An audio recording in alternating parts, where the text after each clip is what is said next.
o Flamengo é muito claro. As cartas estão na mesa e o Flamengo, o Gabigol sabe qual é o pensamento da diretoria hoje. Obviamente, essa resposta do Brás tem muito a ver com a entrevista que o Júnior Pedroso, empresário do Gabigol, deu, falando que, olha, se o Flamengo não quer, a gente vai começar a olhar o mercado. Ele chegou até a ficar afastado para não completar os 7 jogos e procurar. Foi quando teve ali a situação do Palmeiras, quando teve até mesmo o Corinthians no começo do ano um pouco mais forte. Tem clubes de fora que consultam a todo momento. Então, assim, aquela declaração do Júnior Pedroso fez ali uma rusguinha ali com a diretoria do Flamengo. Então, hoje, o que a diretoria pensa é até o final do ano, quando se aproximar da data limite ali do encerramento do contrato do Gabriel, vai ter uma resposta ao Gabriel. E quando ele fala hoje é impossível, o pouco provável, melhor dizendo, porque o Gabigol não está jogando, o Gabigol não está entregando e o Gabigol sequer está sendo escalado. Então, ele poderia jogar como centroavante, como titular, mas nem treinou assim para esse jogo contra o Bahia. Então é uma situação pouco provável. Por quê? Dentro de campo, ele não tem a oportunidade de dar a volta por cima, e fora de campo, nessas questões de contrato, de declarações ali e aqui, não há uma clareza na comunicação, não há uma coisa assim muito bem estabelecida. Vai se esperar, vai se empurrar até o final do contrato do Gabigol para se tomar uma decisão. E o Gabigol está confortável, por outro lado. O Gabigol, obviamente, se falar quer renovar com o Flamengo, ele renova correndo. Mas ele vai olhar o mercado ele tem, e isso vai acontecer no final do ano. Então, hoje, nenhuma decisão vai ser tomada em relação a Gabigol, e a entrevista do Marcos Braz deixa isso muito claro. Você acha que o Corinthians pode aproveitar esse momento, PVC?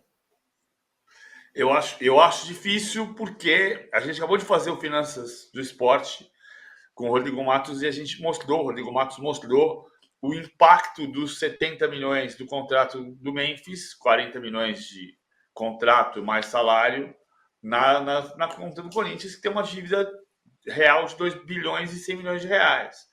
Então, a lógica é você fazer esse time novo do Corinthians existir, virar competitivo, tentar ganhar a Copa do Brasil sem o Memphis.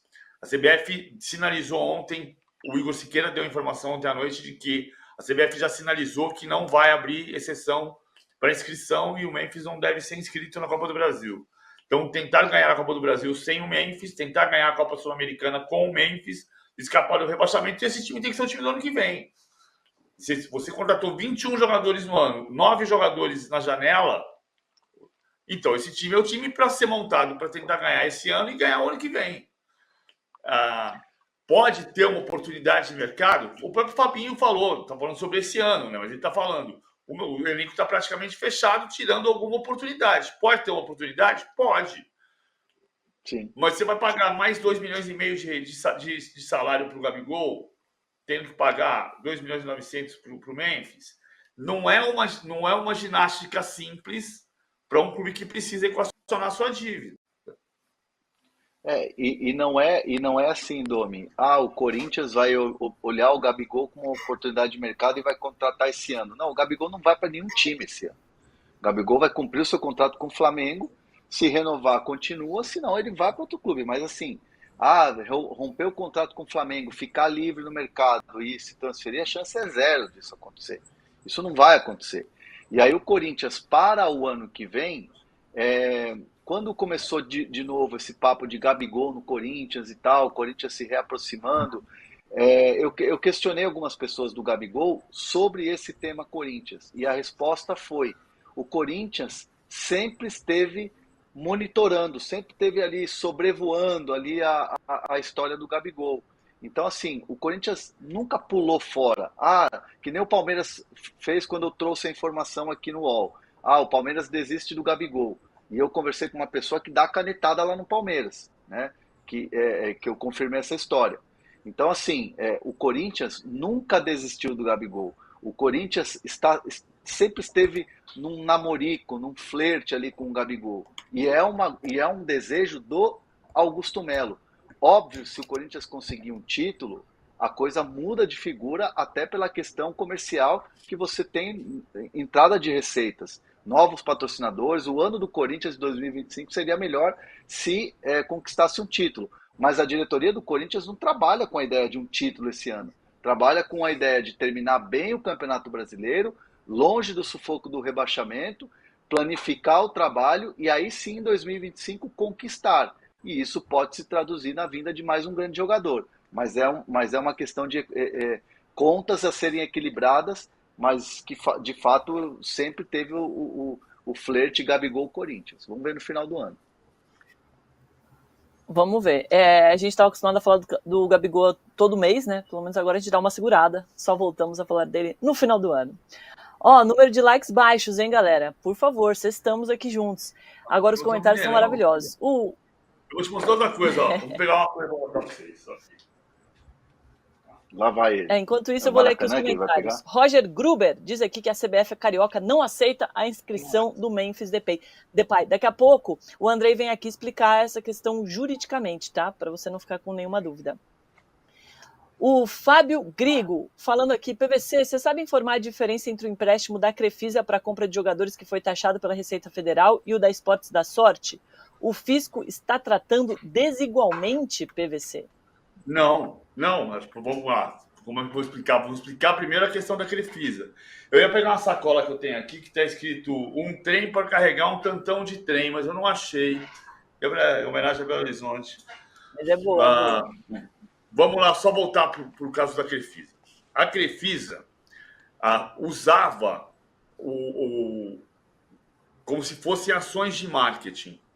Então, eram ações de imagem dos jogadores que ela contratava. Então, ela emprestava um dinheiro, por exemplo, não vou dizer que foram exatamente o valor total, mas o Borja custou 32 milhões de reais.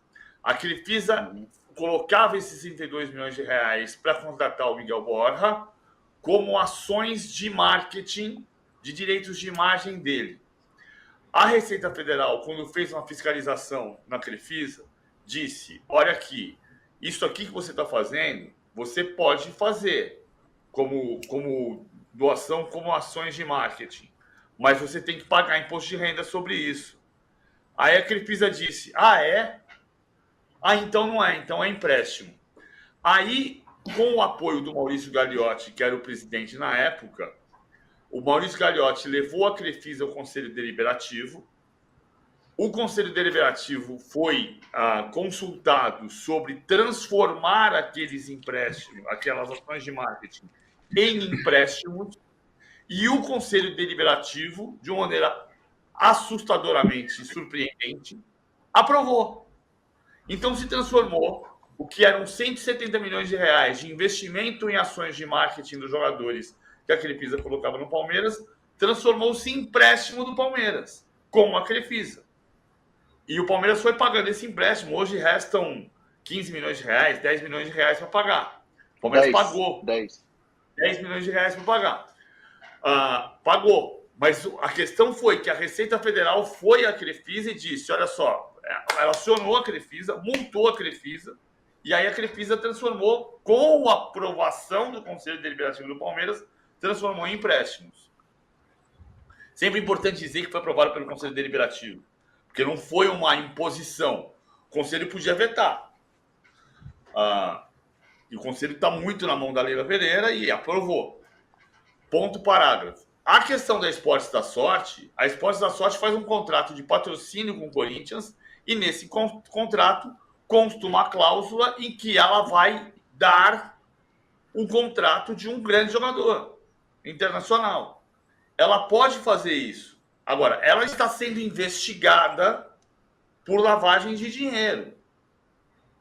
O fato de ela estar sendo investigada não significa que ela é culpada. Ela pode ser investigada e absolvida.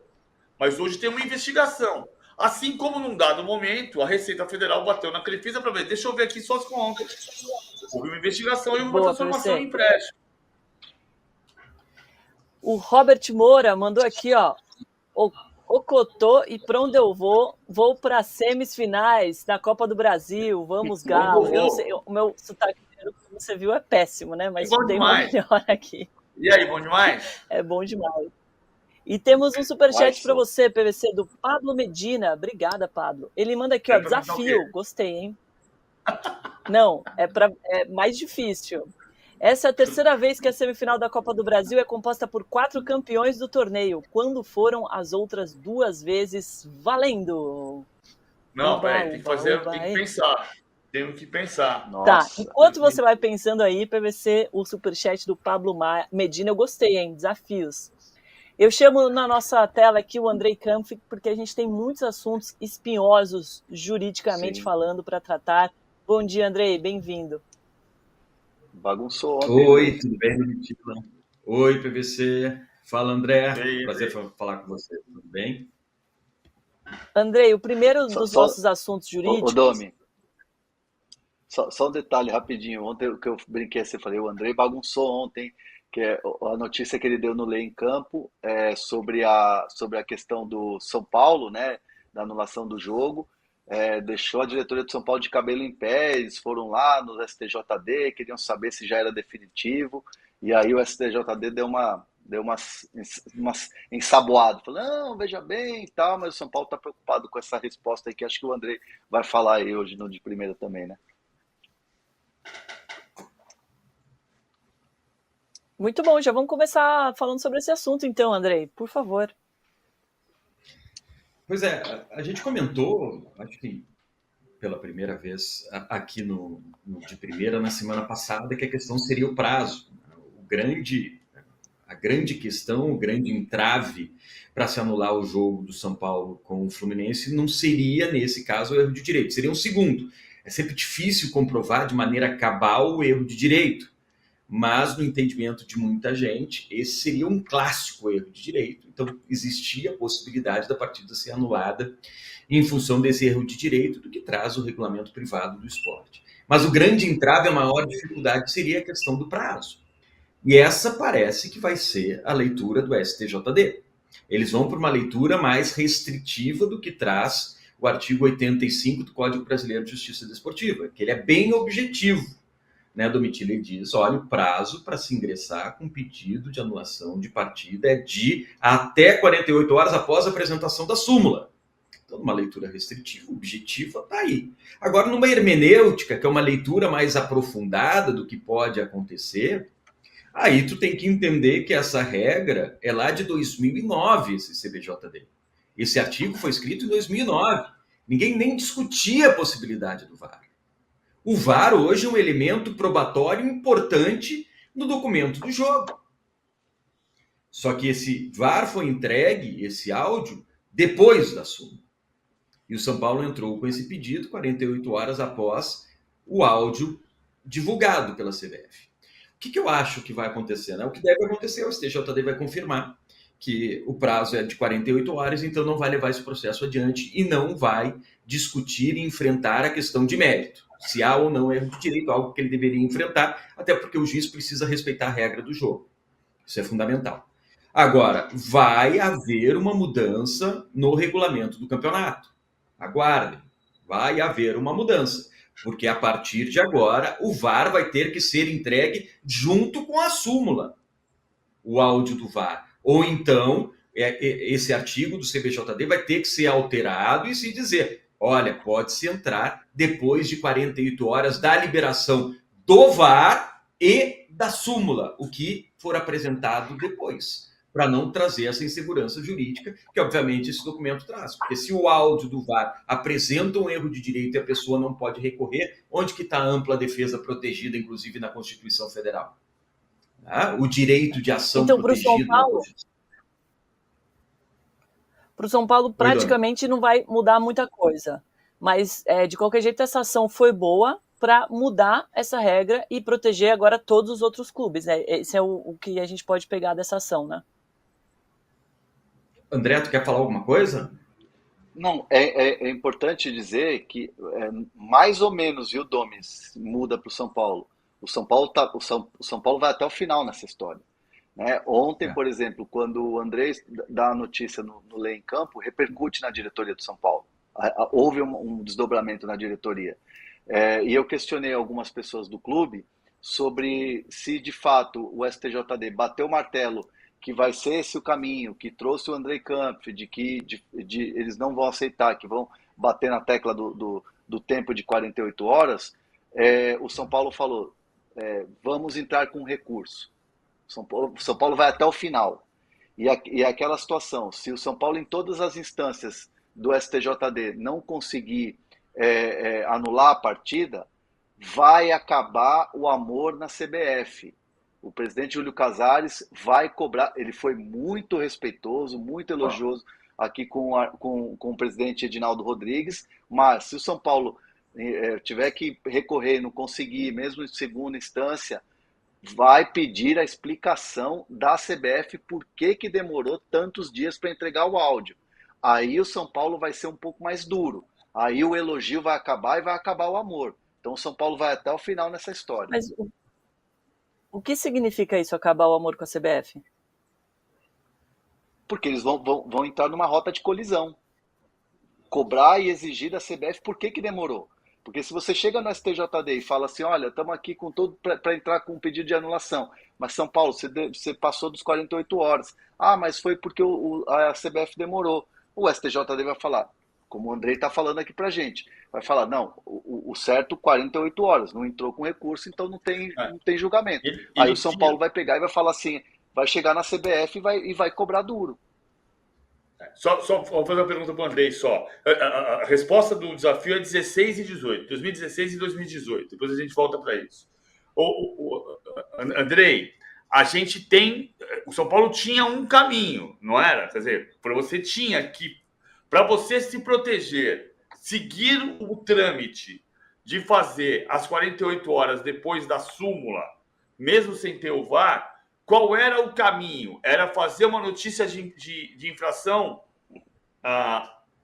Era isso que ficou faltando? Porque, neste caso, ele teria se resguardado e esperaria o VAR e entraria com a prova.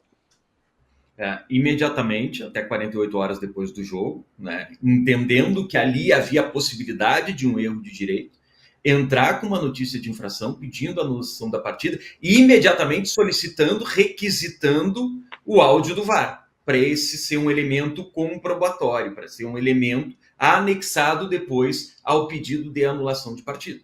Poderia ser feito esse caminho, um caminho para mitigar o risco desse processo não ir adiante em função desse prazo que o CBJD traz.